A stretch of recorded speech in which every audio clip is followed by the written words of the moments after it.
Alors venons-en maintenant à la pharmacologie des troubles bipolaires. Je vous invite d'abord à regarder la vidéo de 20-25 minutes sur la sémiologie des troubles de l'humeur avant de voir cette vidéo sur la pharmacologie des troubles bipolaires, parce que vous comprendrez bien plus facilement la matière en ayant vu cette vidéo sur la sémiologie des troubles bipolaires avec un exemple de patient.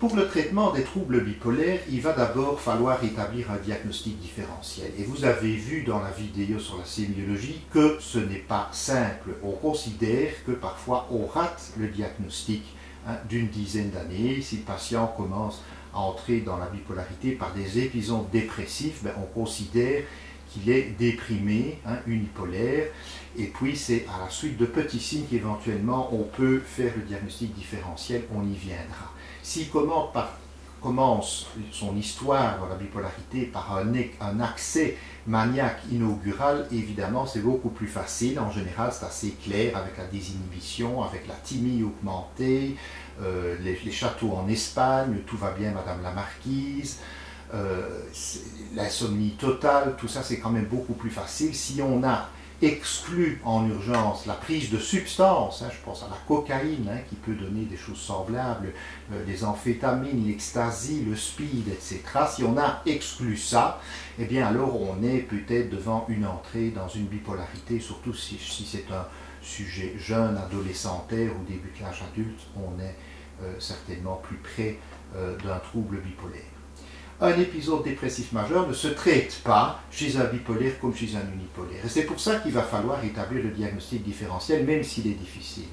C'est-à-dire qu'on le dit d'emblée, on ne va pratiquement jamais utiliser d'antidépresseurs en monothérapie dans la bipolarité de type 1, là où il y a des accès maniaques francs qui surviennent, mais en association à un thymostabilisateur, sinon risque de virage maniaque hypomane. Mais il y a le problème du diagnostic, c'est-à-dire que tant que le diagnostic n'est pas fait, si vous considérez qu'il est dépressif unipolaire, vous allez lui prescrire uniquement un antidépresseur en monothérapie. Et puis vous allez voir que peut-être le patient va virer, c'est là que vous allez vous dire, ah là il y a peut-être quelque chose qui ne va pas, je dois peut-être revoir mon diagnostic, je suis peut-être devant une bipolarité. Un unipolaire ne vire jamais sous antidépresseur. Donc si un patient vire sur antidépresseur, c'est un bipolaire en puissance. Maintenant, dans la bipolarité de type 2, où il n'y a pas d'épisode maniaque, mais tout au plus des épisodes hypomanes, donc qui sont moins élevés, moins sévères que les épisodes maniaques, là, éventuellement, on peut voir si on met un antidépresseur en monothérapie. Si ça ne monte pas trop haut, on peut se dire, tiens, est-ce que je vais mettre vraiment un thymostabilisateur? D'abord, ça dépend un peu de l'histoire de la maladie, combien d'épisodes il fait, comment il supporte les médicaments, son adhérence au traitement, tout ça va rentrer évidemment en ligne de compte. Il faut distinguer le traitement de la phase aiguë et puis le traitement de la prévention des récidives, c'est ce qu'on appelle le traitement prophylactique. Alors, on va voir que finalement, ce sont les mêmes molécules qui sont utilisées dans la phase aiguë et dans la phase prophylactique, mais il faut toujours se poser la question, qu'est-ce que je suis en train de traiter? Est-ce que je suis en train d'essayer d'éteindre le feu, je traite la phase aiguë, ou bien est-ce que maintenant j'essaye de convaincre mon patient de continuer un traitement en prévention des récidives et je suis là dans la phase du traitement prophylactique. On l'avait dit lorsqu'on a parlé des troubles de l'humeur, ce n'est pas un long fleuve tranquille, il y a des moments où on va un peu mieux, des moments où on va un peu moins bien, mais ici, voilà, il y a des patients pour qui ça va vraiment trop bien, on va vers la manie, lorsqu'on n'est pas vraiment dans la manie, mais que c'est trop bien, on est dans l'hypomanie, quand ça va un peu trop mal, on est plus vers quelque chose de la dysthymie, et quand ça va vraiment trop mal, on est plutôt dans une phase de dépression. Avec la différence que chez le bipolaire de type 1, il y a des phases dépressives et des phases maniaques, alors que chez le bipolaire de type 2, il y a des phases dépressives, comme chez le type 1, mais il n'y a pas de phase maniaque, il y a des phases hypomanes. D'accord? Si on considère qu'un patient est un bipolaire de type 2, et puis qu'il fait un jour une phase maniaque, eh bien, il devient un bipolaire de type 1. Tandis qu'un bipolaire de type 1 ne devient jamais un bipolaire de type 2, vous comprenez. Maintenant, on va voir qu'effectivement, même chez les bipolaires de type 2, souvent la dépression est bien plus fréquente que les accès hypomanes. D'où, c'est là qu'on va voir les implications que ça peut avoir au niveau du traitement. Et puis, il y a ceux qui sont en deux chaises, je dirais tout le temps, les cyclotimiques, hein, qui ont des épisodes un peu trop hauts et un peu trop bas, et qui durent comme ça dans le temps, au moins 2 ans, mais qui ne vont pas trop bas, qui ne vont pas vraiment trop haut, mais qui sont comme ça entre deux eaux de manière constante. Alors, qu'est-ce qu'on peut dire du traitement des troubles bipolaires? On a le traitement du type de phase, hein. On va essayer de traiter la phase maniaque, la phase dépressive et la phase mixte. La phase mixte, si vous avez vu la vidéo sur la sémiologie des troubles de l'humeur, elle n'a plus de secret maintenant pour vous. Le traitement prophylactique, lui, va être fonction de la fréquence des épisodes. S'il y a beaucoup d'épisodes par an, ce n'est pas la même chose que si vous faites un épisode maniaque tous les 10 ans, par exemple, et qu'il n'est pas grave. S'il est grave, que vous avez tout dépensé, que vous êtes ruiné, que vous avez pris des risques inconsidérés, c'est clair que le traitement de prévention ne va pas être le même que si ça a été très peu sévère, que vous avez bien tiré, qu'il n'y a pas eu de catastrophe. Ce n'est pas la même chose. De l'histoire familiale, puisqu'il y a souvent des antécédents familiaux dans la famille, quelle est l'histoire familiale, comment les choses se passent-elles? Maintenant, attention, ce n'est pas parce qu'il y a un patient bipolaire très sévère dans la famille que le neveu, le cousin ou le frère va lui aussi avoir une maladie bipolaire très sévère. On voit des différences considérables au sein des familles. Il y a aussi le problème des comorbidités qui va entrer en jeu dans le traitement. Souvent, il y a plus de tendance à boire, parfois d'utiliser des produits toxiques. Et puis, il y a un gros problème de l'adhésion au traitement au long cours. Pour entrevoir un traitement prophylactique, il faut que le patient l'accepte. Or, comme c'est une maladie qui commence souvent à l'âge jeune chez le jeune adulte, on veut croire, une fois l'épisode maniaque passé ou l'épisode dépressif passé, que c'est fini, qu'on est tout à fait bien et qu'alors on n'aura plus de problème pour la suite. Il va falloir faire progressivement le deuil de la bonne santé, que non, c'est pas fini, oui, qu'il y a des rechutes, qu'on doit recommencer un traitement, qu'on avait arrêté parce qu'on ne voulait pas le continuer, et progressivement, oui, on doit passer par ça pour finalement, souvent, devenir plus adhérent au traitement au fur et à mesure que la maladie avance. Il va falloir traiter l'épisode, bien sûr, mais aussi, parfois, il sera nécessaire d'hospitaliser. Je pense à des dépressions sévères avec une composante suicidaire. Le risque suicidaire, vous l'avez vu certainement au cours, il n'est pas du tout négligeable dans la bipolarité.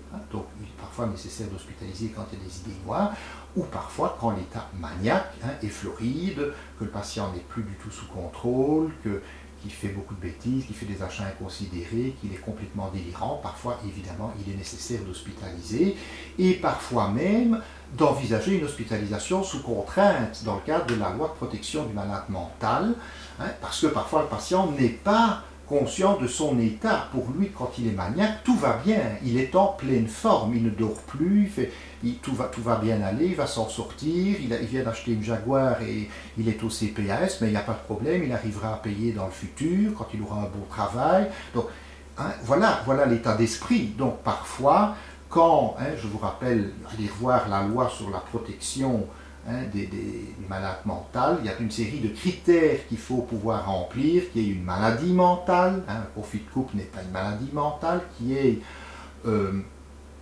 un danger pour le malade ou pour autrui, et qui est un refus de traitement adéquat en fonction de la pathologie et en fonction de l'état du patient. Si le patient ne dort plus, qu'il est complètement maniaque, mais qui vous dit que vous voyez qu'il est en danger, qu'il se met en danger, mais qui vous dit qu'il continuera d'aller voir sa psychologue tous les 15 jours, ça peut être que ce n'est pas le traitement adéquat en fonction de l'état du patient. Donc, ce n'est pas parce qu'il accepte une partie du traitement, mais qu'il refuserait par exemple de prendre un traitement médicamenteux qui, de toute évidence, est nécessaire pour essayer de le contenir et de le ramener quelque part à la raison, ce n'est pas suffisant de dire je vais simplement voir mon psychologue ou ma psychologue ou mon psychothérapeute une fois tous les 15 jours ou tous les 3 semaines. Et puis qu'il y ait ce refus de soins, donc en fonction de l'état mental du patient, je disais, ça c'est vraiment la chose primordiale. Attention que la loi de mise en observation ne survient que pour des soins psychiques. Il est hors de question d'imposer des soins somatiques chez un malade mental qui les refuserait, même si c'est en lien avec sa pathologie mentale. J'ai comme ça eu un patient qui avait des doigts nécrosés, qui était schizophrène psychotique en phase de décompensation, qui ne voulait pas se faire amputer des doigts, il fallait les amputer. Eh bien, ce n'est pas la loi de mise en observation qui peut résoudre ce problème-là. Hein.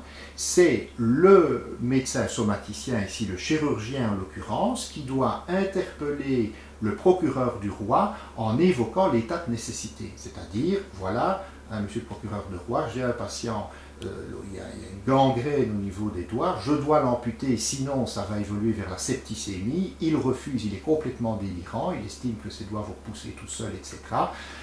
Est-ce que vous m'autorisez à pratiquer le geste pour des soins somatiques? La loi de mise en observation n'est pas valable pour les soins somatiques, elle est valable uniquement pour les soins psychiques. Attention à cette petite astuce.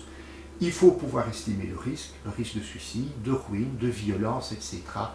Chez le patient bipolaire, hein, ce n'est pas toujours des choses qui sont très faciles. Le but de la prophylaxie, c'est d'essayer de minimiser la fréquence, la durée et la gravité des épisodes. Hein, qu'il y en ait moins, qu'il y ait moins de dépression, qu'il y ait moins de phase maniaque ou hypomane, qu'elle soit moins sévère et qu'elle dure moins longtemps. Hein, c'est ça le but. Et améliorer finalement le fonctionnement de l'individu, au niveau psychosocial, au niveau professionnel, au niveau familial. Diminuer aussi, bien entendu, la fréquence des suicides, puisque je vous disais que c'est une maladie quand même redoutable, où il y a pas mal de suicides, et les complications de la bipolarité. Alors, pour mettre en place une prophylaxie, il va falloir estimer la probabilité de la compliance du patient, hein, puisque ici on n'est pas dans un traitement aigu, on est dans un traitement au long terme. Donc, hein, c'est un peu différent. Le patient peut accepter un traitement pour sortir de sa dépression, mais est-ce qu'il va accepter un traitement pour éviter de refaire de nouvelles dépressions, hein? Ça, c'est pas toujours gagné.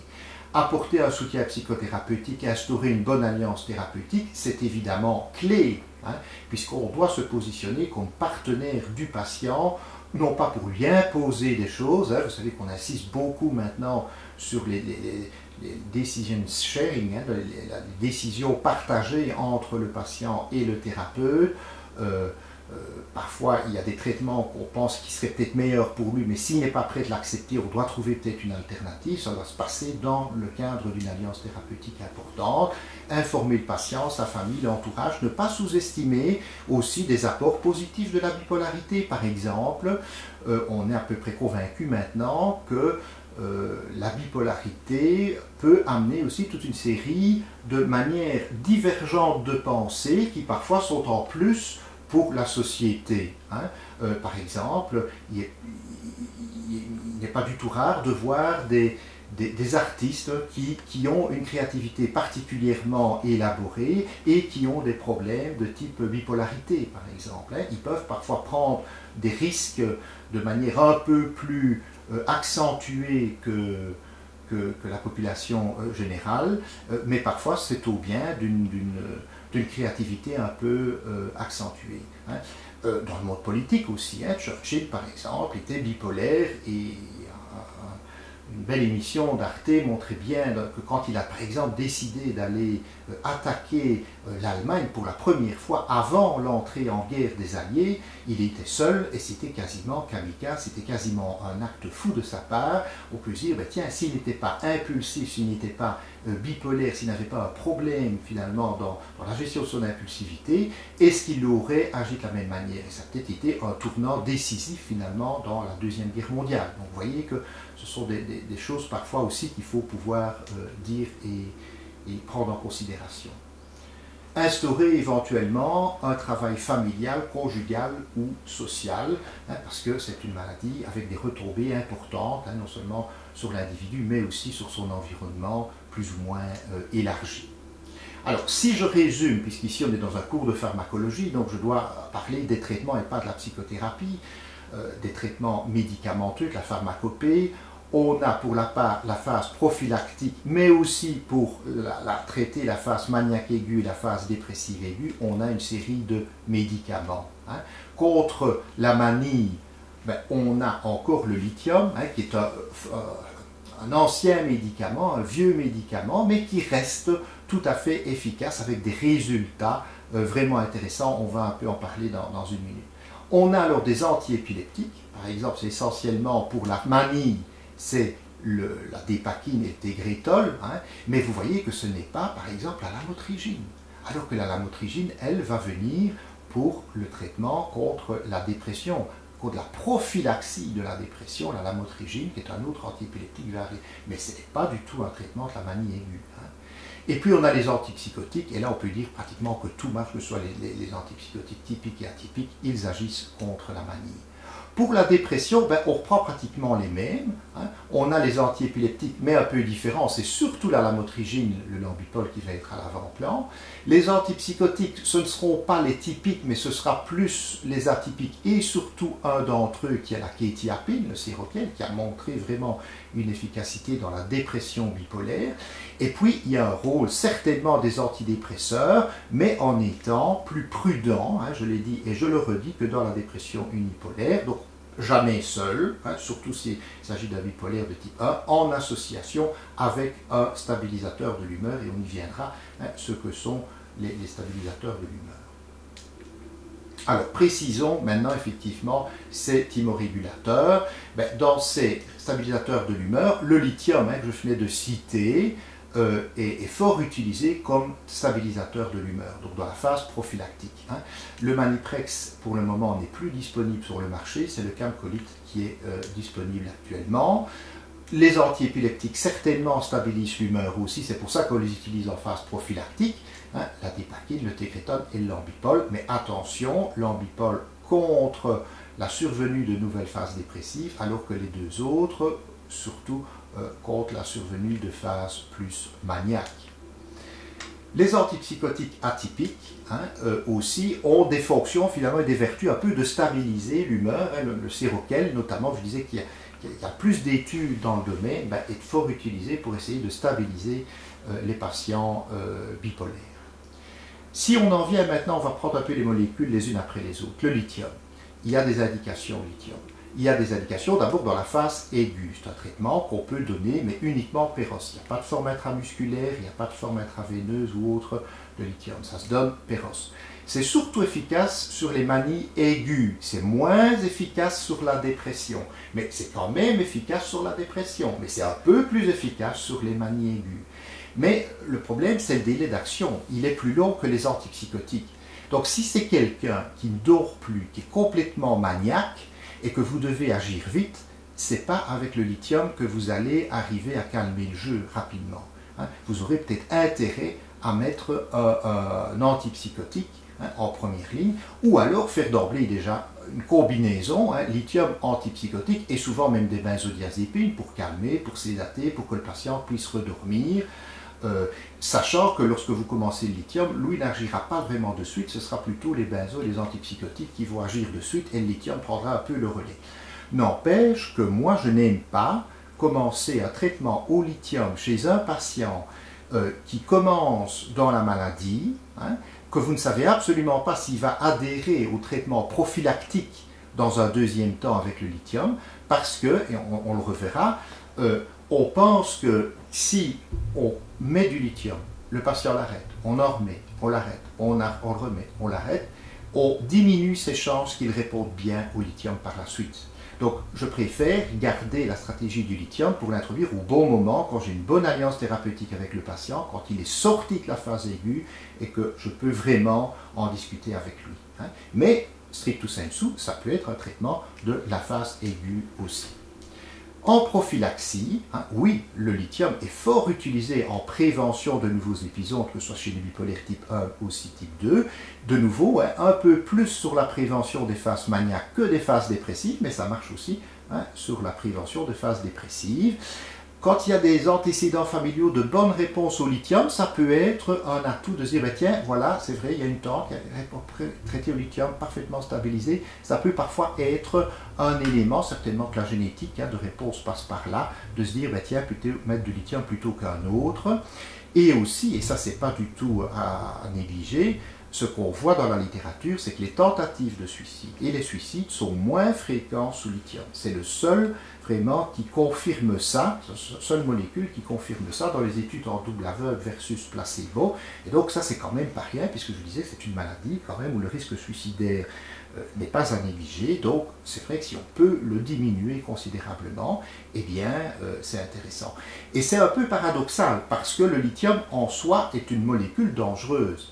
Quand on fait une tentative de suicide avec du lithium, ça peut tourner mal, on peut en mourir, on va le voir de suite. Hein. Selon les taux d'intoxication que l'on a dans le sang, c'est dangereux, on peut en mourir. Mais ce qu'on voit, c'est que les patients sous lithium se suicident moins que les patients sous d'autres molécules. Donc il faut pouvoir en tenir compte. Les effets secondaires. Il y a une fenêtre thérapeutique, hein, pour le lithium et aussi pour les antiépileptiques que l'on va voir par la suite. Hein. Ici, on va être entre 0,6 à 1,2 milliéquivalent par litre. Ça dépend un peu des laboratoires, mais en général, c'est vers cela. Il faut adapter individuellement le traitement. Ça veut dire que souvent, on met une dose X, on charge en lithium, et puis il faut attendre environ 5 jours minimum avant de faire une première prise de sang pour voir où en est le patient. Si je vois qu'il est à 0,4 milliéquivalent par litre, je suis trop bas, donc je me dis, ok, j'augmente un peu mon taux de lithium et je devrais être bon. Hein. Si par contre je vois que je suis à 0,8, 0,9, hein, je peux me dire, là, je suis vraiment fort chargé en lithium. Alors c'est vrai qu'avant, on chargeait beaucoup, maintenant, on a tendance à charger un peu moins parce qu'on voit que les patients ont moins d'effets secondaires. Hein. J'avais une patiente comme ça qui dessinait au crayon. Si j'étais vers 0,8, 0,9 milléquivalent par litre, elle me dit, écoutez, moi docteur, je n'ai plus de créativité, je n'ai plus, c'est fat, c'est terne, etc. Je rediminuais vers 0,5, 0,6 au lithium et je voyais que l'activité, créativité, les idées revenaient. Vous voyez, donc on essaye maintenant d'être plutôt bas. Maintenant, on va tenir compte aussi de la sévérité de la maladie. Hein.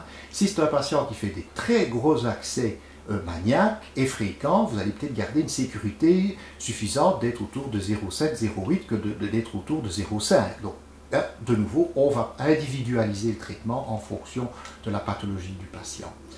Mais c'est une molécule, je disais, qui est toxique. N'oublions pas que c'est un ion, comme le sodium, comme le potassium. Notre cœur fonctionne avec du sodium, du potassium. Et si vous prenez du lithium, on le verra à l'électrocardiogramme. Hein, et à partir de 1,5 milléquivalent par litre, là, vous entrez dans la zone de toxicité, avec des séquelles neurologiques possibles, hein, lorsque vous êtes vers 2, 2,5 milléquivalent par litre. Et puis si vous allez encore plus haut, à 3 ou 4, vous êtes mort. Hein, donc les TS au lithium sont gravissimes. Maintenant, les patients sous lithium se suicident moins que les patients sous d'autres molécules. Au début aussi, vous pouvez avoir un peu des nausées, celles qui sont molles, de la soif, de la polyurie. Hein, le patient va uriner plus, hein, la concentration des urines va être moins. Un fin tremblement, c'est en général pas des gros tremblements, mais un fin tremblement des mains peut apparaître. Ensuite, il peut y avoir, et ça c'est un peu le problème de la majorité, vous allez voir, des traitements de la bipolarité, prise de poids. Ça c'est vraiment un problème, puisqu'on l'a, hein, souvenez-vous, les neuroleptiques aussi peuvent faire prendre du poids, les antiépileptiques, certains, pas tous, mais aussi peuvent faire prendre du poids. Donc ça, c'est quand même un des problèmes souvent qu'on a avec les traitements de la bipolarité. Troubles de mémoire, parfois un peu des fins tremblements, polyurie, polydipsie, boire plus, uriner plus, diminution de la concentration des urines. Chez certains, une diminution vraiment importante de la capacité de concentration des urines et parfois même une insuffisance rénale. S'il y a une insuffisance rénale qui se déclare, là, on ne joue plus avec le lithium, c'est une indication d'arrêter le lithium. Et il n'est pas rare du tout de voir des patients qui étaient parfaitement bien stabilisés sous lithium depuis des années, lorsqu'ils développent, alors heureusement c'est rare et c'est pas tous les jours qu'on voit ça, mais qui développent une insuffisance rénale et qu'on doit arrêter le traitement avec le lithium, eh bien, qui sont beaucoup plus difficiles à stabiliser. Alors que parfois le lithium était utilisé en monothérapie et il est stabilisé complètement, voilà que maintenant on doit utiliser une panoplie de médicaments en combinaison et que le résultat est parfois moins bon. Donc ça, ce n'est pas si rare que ça. La thyroïde aussi, il peut y avoir surtout de l'hypothyroïdie par exemple qui se manifeste, mais ce n'est pas une indication d'arrêter le traitement au lithium. On compense, hein, on sait d'ailleurs que le lithium va diminuer la sécrétion des hormones thyroïdiennes de 7 à 8%, ok, il faut le savoir. Donc si le patient est un peu limite, il va tomber en hypothyroïdie. S'il est déjà en hypothyroïdie, eh bien on va devoir peut-être lui mettre un peu plus d'hormones thyroïdiennes, ce n'est pas une raison d'arrêter le traitement. Et par ailleurs, il y a aussi une comorbidité entre hypothyroïdie et problèmes bipolaires que je ne vois pas ici avec vous, mais qui peuvent intéresser les psychiatres. Prise de poids, on le disait, prévalence d'obésité 3 fois plus importante que dans la population normale. Alors, c'est une prise de poids qui est beaucoup plus graduelle qu'avec certains neuroleptiques. L'olanzapine, la kétiapine font prendre du poids d'une manière quand même plus rapide que le lithium. Mais c'est insidieux, mais ça survient quand même. Vous voyez qu'au fil des années, quand même, il y a un peu des problèmes de prise de poids, qui sont parfois l'occasion d'arrêt du lithium. J'avais des patients qui étaient tout à fait bien stabilisés au lithium et qui arrêtaient uniquement parce qu'il y avait ce problème de prise de poids. Prophylaxie, efficacité, rechute sous lithium 33%, rechute sous placebo 81%. Donc c'est un traitement prophylactique qui marche bien, qui prévient bien la rechute de nouveaux épisodes, qu'ils soient maniaques ou dépressifs, un peu meilleur sur la prévention des épisodes maniaques, je le disais. Mais le problème habituel, c'est la compliance au traitement au long cours. Et donc, on a aussi une efficacité plus limitée en cas de troubles maniaques mixtes. Et donc là, on verra, il y a peut-être d'autres choix à faire lorsqu'on a des présentations de tableaux mixtes, comme la patiente que vous avez eue sur la vidéo de la sémiologie. Il y a peut-être d'autres médicaments à aller utiliser. Et aussi chez les cycleurs rapides, ceux qui ont plus que 4 épisodes par an, d'épisodes mixtes, épisodes dépressifs, épisodes maniaques, donc qui changent beaucoup leur humeur, on va privilégier par exemple la dépakine qui va être supérieure. Le lithium sera plutôt un deuxième choix dans ces cas-là. Les rechutes sous lithium, il y a des patients qui sont réfractaires au lithium, il n'y a jamais de médicament qui convient à tout le monde, ça c'est clair. Il y a des patients qui ont arrêté le lithium parce qu'ils n'étaient pas compliants, ils ne voulaient plus, ils estimaient qu'ils étaient peut-être guéris, ou bien qui avaient les effets secondaires, que ce soit au niveau rénal, mais plus souvent les tremblements ou la prise de poids, ou se disaient, ben voilà, maintenant j'arrête mon traitement. Et après un arrêt de lithium, diminution de l'effet thérapeutique lors d'une remise sous lithium. C'est la raison pour laquelle je vous disais, moi je préfère garder le bon moment au niveau de l'alliance thérapeutique pour lancer un traitement au lithium plutôt que de le lancer tous azimuts en phase aiguë sans savoir si le patient va être d'accord de le continuer par la suite. Problème de la grossesse, c'est un gros problème avec les médicaments dans la bipolarité. On évite le lithium les 3 premiers mois, plus précisément du 21e jour au 50e jour post-conception, parce qu'on voit qu'il y a une augmentation de 3 à 4 fois quand même des anomalies sur le plan cardiaque. Ces anomalies peuvent survenir chez tout bébé, mais sous lithium, elles surviennent quand même d'une manière augmentée, donc on doit en tenir compte. Il y a un risque de rechute pour les 2 semaines après l'accouchement. On sait bien que la femme est relativement protégée au niveau de son humeur pendant la grossesse, certainement que les hormones de la grossesse jouent un rôle, mais après la délivrance, donc après le décollement du placenta, il y a une chute hormonale, et c'est là aussi que les phénomènes du postpartum, par exemple, sont plus fréquents quand il y a un contexte de bipolarité que quand il n'y a pas de contexte de bipolarité. Donc on doit être attentif à ce qui se passe dans les semaines après l'accouchement, et il est parfois nécessaire de reprendre le lithium juste après l'accouchement et d'arrêter à ce moment-là l'allaitement pour ne pas qu'il passe chez le bébé. Autre médicament qu'on utilise comme stabilisateur de l'humeur, la carbamazépine, c'est le Tegretol. C'est un antiépileptique cette fois-ci. Là aussi, on le dose dans le sang. Là aussi, on le met en place et puis on va le doser pour voir comment ça se passe dans le sang. Il faut qu'on ait des taux de 8 à 12 microgrammes par millilitre. On a une bonne réponse, vous voyez, dans à peu près une bonne moitié des cas de phase maniaque. Donc c'est un peu moins bon que le lithium. Le lithium marche un peu mieux, mais bon, voilà, c'est quand même pas mal. Il y a des effets secondaires qui sont différents du lithium. Ici, ce qui est intéressant, c'est qu'il n'y a pas de prise de poids, par exemple. Donc, quand la prise de poids est un problème, la carbamazépine peut être une solution. Il y a peu de troubles cognitifs aussi. Mais vous verrez quand même que l'efficacité est en général considérée comme étant un peu moins bonne que le lithium.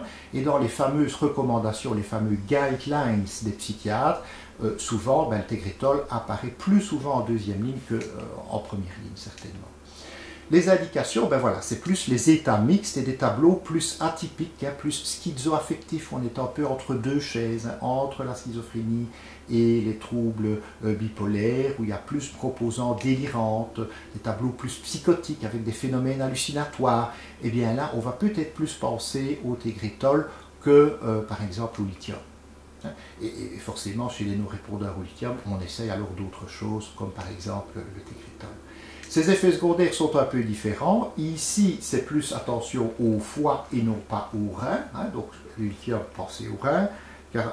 Carbamazépine, pensez au foie. Hein. Augmentation de la dose après 8 à 15 jours, parce qu'il y a une induction des enzymes du foie. Et le danger, c'est par exemple que la pilule contraceptive devienne moins efficace. Hein. Donc c'est pour ça qu'il faut faire attention, parce qu'on peut rendre d'autres, par phénomène d'interaction médicamenteuse et par phénomène d'induction enzymatique au niveau du foie, faire tourner plus vite la machine quelque part et donc détoxiquer d'autres médicaments, dont la pilule plus rapidement, qui peut alors devenir inefficace et madame peut tomber enceinte par exemple. Hein. Donc pensez au foie.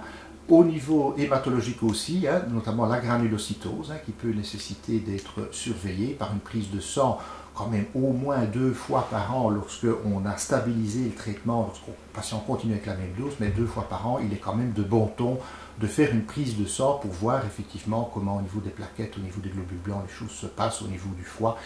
Il peut y avoir des phénomènes de rage cutanée, hein, donc c'est des molécules qui peuvent donner ce genre de choses, moins qu'avec le lambipol, la lamotrigine, on verra que c'est vraiment un problème, mais enfin ça peut survenir. Il peut y avoir aussi des modifications neurologiques sous forme de description d'ébriété, de somnolence, de diplopie, hein, de voir double, c'est des phénomènes qui ont parfois été décrits.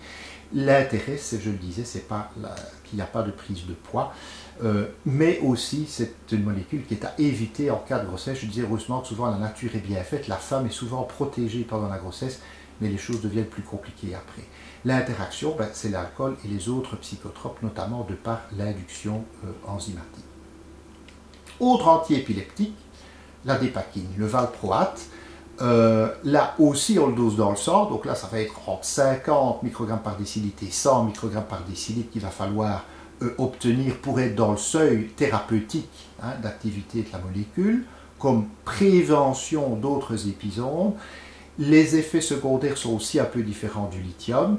Là aussi, les indications sont un peu similaires à ce qu'on avait avec le tegrétol, hein. Les cycles rapides, les états mixtes, les tableaux plus atypiques, schizoaffectifs, les tableaux plus psychotiques avec plus de phénomènes délirants, etc. On va plus penser au valproate. Les non-répondeurs au lithium également. Attention, contre-indication absolue pendant la grossesse, là aussi.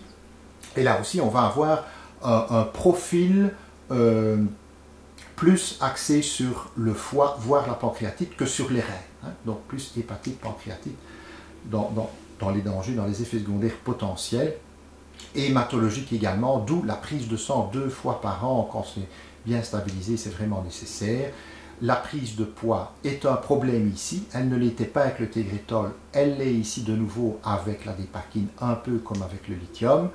Parfois aussi perte de cheveux, ça peut survenir. Danger en cas de grossesse, hein, vous savez qu'il y a toute une campagne, notamment en France, il y a eu beaucoup de problèmes, hein, avec la dépakine et chez les femmes enceintes. C'est vraiment un gros problème, donc c'est vraiment à éviter. Donc il faut même être très très prudent chez les femmes en âge de procréation pour qu'elles comprennent bien que voilà, c'est vraiment important de monitorer avec une méthode contraceptive et en cas de désir de grossesse, d'arrêter la dépakine, voire la remplacer par autre chose, voire l'abstention thérapeutique, puisque je vous disais que souvent pendant la grossesse les choses se passent mieux. On va pouvoir par exemple remplacer la dépakine si nécessaire par un neuroleptique, si on veut, qui va être moins toxique sur la grossesse qu'un antiépileptique comme la dépakine. Interaction avec l'alcool, d'autres psychotropes également. Et puis vous avez plus récemment le lambipol, la lamotrigine, qui s'est positionné également dans la phase prophylaxie de la bipolarité, mais comme je vous le disais tout à l'heure, non pas en prévention de la manie, mais ici en prévention de la dépression. Donc prophylaxie des épisodes dépressifs bipolaires type 1 et type 2, mais inefficace vraiment sur le traitement des épisodes maniaques ou la prophylaxie des épisodes maniaques.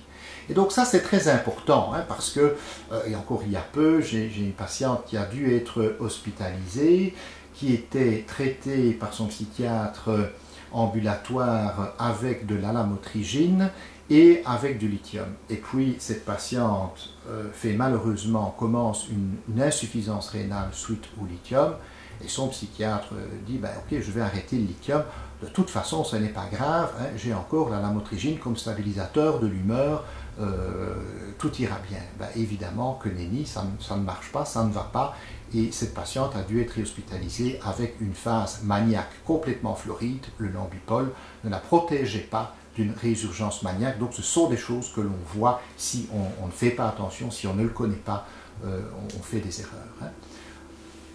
Il y a aussi un autre problème, c'est pour ça que ce n'est certainement pas un traitement aigu de l'ambipol. Pourquoi? Parce qu'on va devoir augmenter très progressivement les doses, sinon on a un risque de rage cutanée. Hein. Et donc ce n'est pas très pratique en cas de dépression aiguë, hein, parce que le patient, si on doit monter tout doucement pour éviter un rage cutané, la posologie, ben, le patient a peut-être eu le temps de se suicider avant. Hein. Donc les antidépresseurs vont agir peut-être bien plus rapidement que le lambipol dans une situation dépressive aiguë. Hein. Donc ce n'est pas un traitement de la phase aiguë de la dépression, c'est plus un traitement sur la prophylaxie des phases dépressives. Il peut être combiné par ailleurs aux antidépresseurs et aux neuroleptiques, mais il n'empêche pas le virage maniaque des antidépresseurs. Hein. Il y a aussi des interactions médicamenteuses, hein. Donc ce n'est pas si facile que ça. Si le patient qui est sous l'ambipol est par ailleurs sous acide valproïque, sous dépakine, parce que vous voulez empêcher les phases maniaques avec la dépakine, ben vous allez devoir diminuer la dose de lamotrigine par 2. Si il est sous tegrétol pour empêcher la survenue d'épisodes maniaques, vous allez devoir cette fois-ci augmenter la lamotrigine par 2, puisque, on l'a dit, la carbamazépine est un inducteur enzymatique. Alors, venons-en aux antidépresseurs dans la dépression bipolaire. Hein.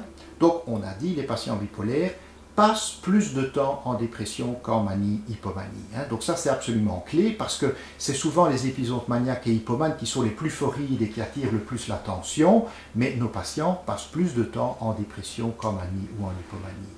On a dit jamais mettre un antidépresseur en monothérapie car risque de virage maniaque ou hypomane.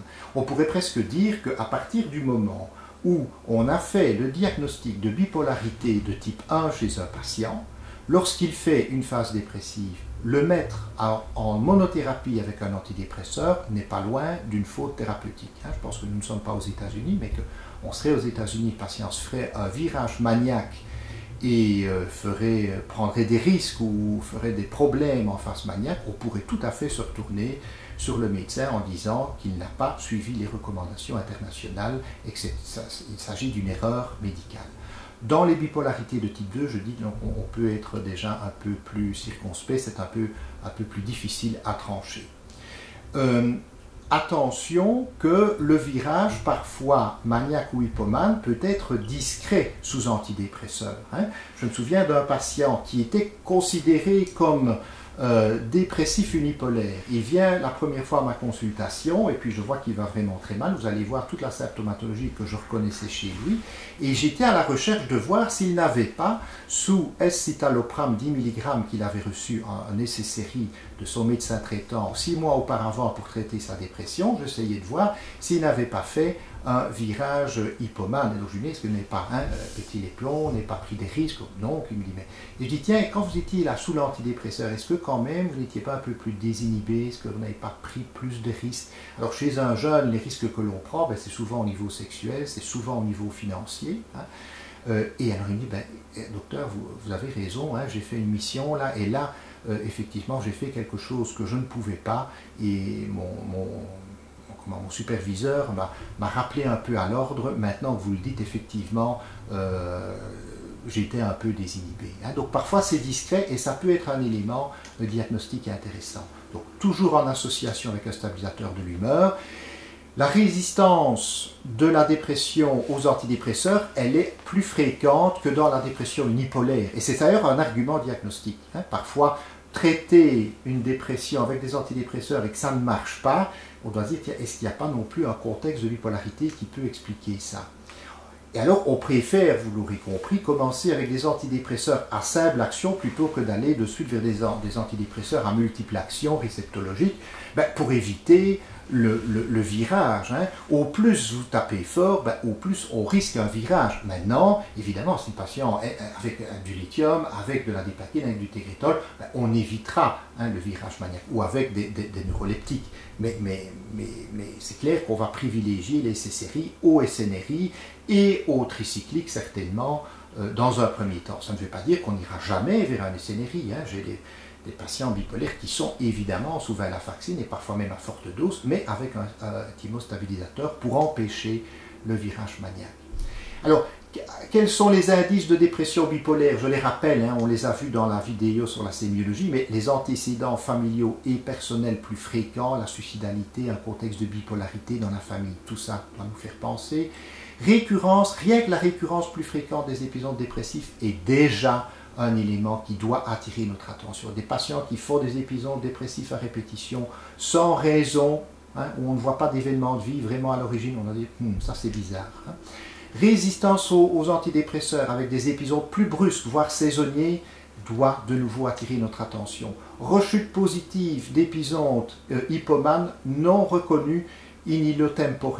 Hein. Donc la recherche positive d'épisodes hypomanes, c'est ce que je vous disais tout à l'heure, parfois même des virages sous antidépresseurs qui sont passés inaperçus. Tout ça doit attirer notre attention. Tendance à la cyclicité, hein, ou à des situations d'état mixte, comme la dame sur la vidéo sur la sémiologie, hein, où il y a une dépression, mais il y a la fuite des idées, il y a la distractibilité, tout ça doit attirer notre attention. On est dans un contexte, sur un terrain plutôt de bipolarité.